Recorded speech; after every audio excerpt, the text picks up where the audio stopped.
Hey guys, good morning, and let's talk Miracle Morning. So I am quote unquote chapter 14. If you are following me, you know that I am not following or labeling my videos as each chapter in the book. It's kind of each section. Okay, so where'd my book go? Oh, here it is. I am giving you tidbits on the Miracle Morning by Hal Elrod.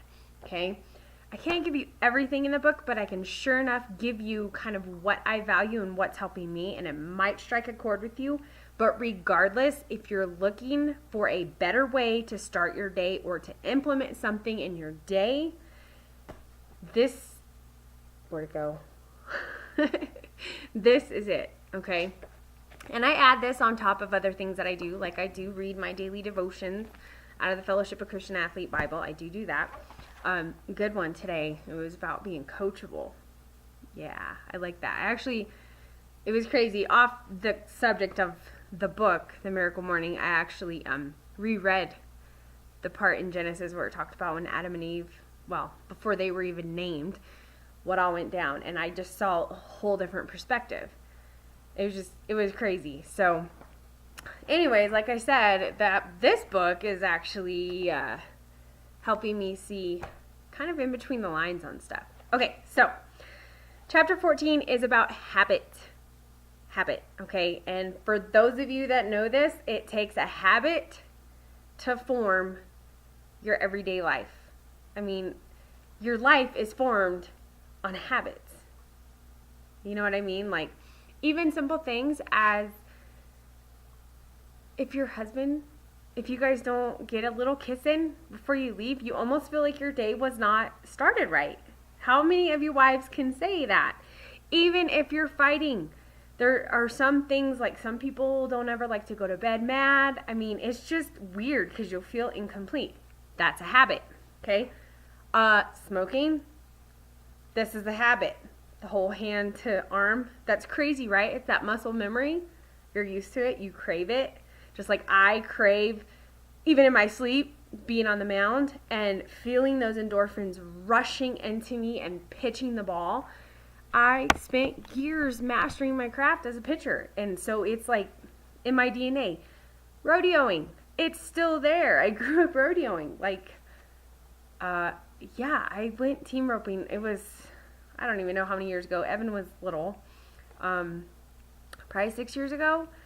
And you talk about the endorphin rush. Amazing. Okay, so this talks about how hard it is to change or how hard it is to create a habit. It is hard. Your first 10 days suck. You could look at it as almost going through withdrawals, okay? Because you are ready to quit. You hate it. Let's take getting up an hour early in the morning. You hate it. You are not a morning person. It's simple. If somebody asks you to get up an hour early, oh, no, not doing it. I'm not a morning person. But if you truly want to create a habit that's going to implement change, positive change in your life, you're going to do it. Just like runners. Take runners, for instance. If I could do this, I would, but some of my friends know I got that dumb IT band syndrome, and it takes a lot to stretch it out. I'll start a running regimen, and 3 days into it, my whole leg will just fall out from underneath me. So, but Hal uses running in his story. He was not a runner, never was a runner, and once you read the book, you're going to understand why he was so hesitant to even feed into that thought of being a runner. Okay, so I can't give that away. So your first 10 days are going to be unbearable. You're going to hear your alarm, and you are not going to want to get up.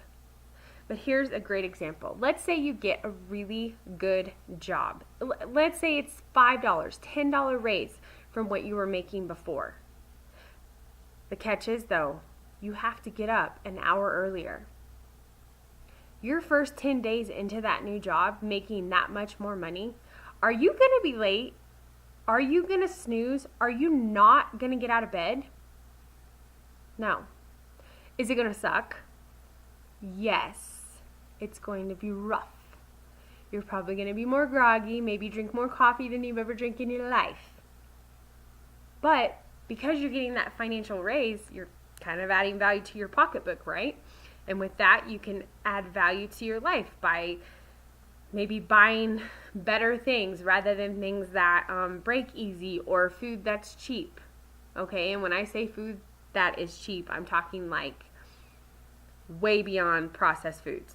It's a cheap fix, okay? Or maybe eating out so much. Maybe with that money, you'll have the time to buy food, okay? Well, you'll be getting off an hour earlier, so you'll have more time to prepare. Do you see the circle here? Okay, so bottom line, your first 10 days are going to be the roughest part of creating a 30-day change, okay?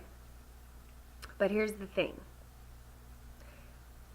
If it's painful, and you kind of want it to be painful in those first 10 days, you won't forget it. And you won't want to go back to it. That's deep, right? Okay. Well, I mean, okay, let's think about athletes out there. Go back to the days when you were in high school, and for me, I always think of basketball. That first week of basketball hurt. I remember having to lift my legs to get out of my car because all that lactic acid.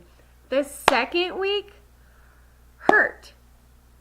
But I knew once I got past those first 2 weeks, I was in season, I was prepped, and I was ready to go.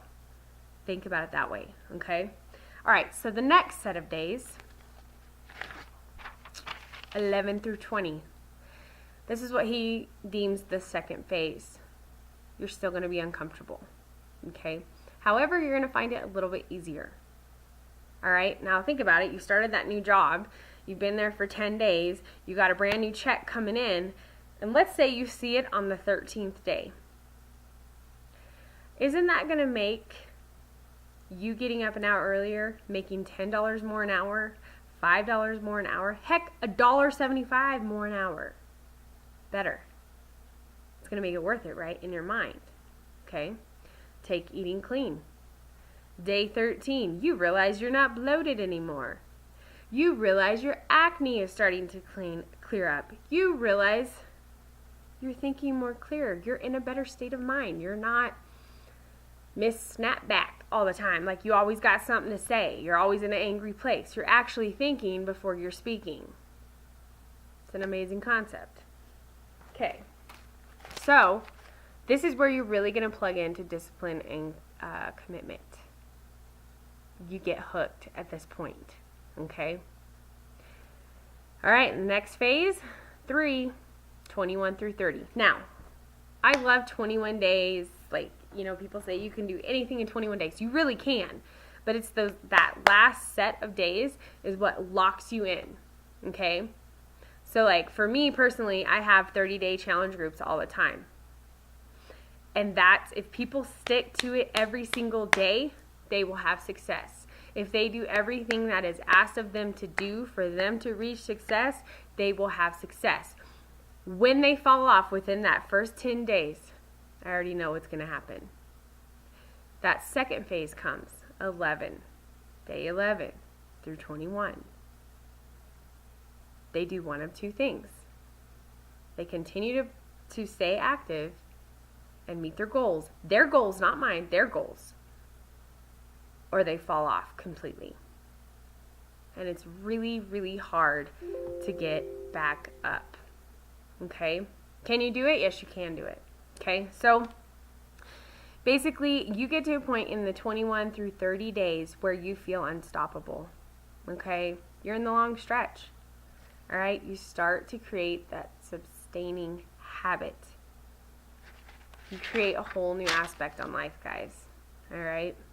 So, that's what that chapter hit on. I didn't give it all away. I highly recommend this book. That chapter really hook, line, and sinkered me, if that's even a phrase. So, I hope this is adding value to your life. Just sharing these tidbits with you. I know people are hesitant to commit to change if they have no idea what that change is about. So, hopefully this is opening a door into your mind where you can actually see yourself completing something that you've been thinking about for a while. Okay? All right, guys. Well, it's time for me to go get my workout in. Have a wonderful day, and God bless.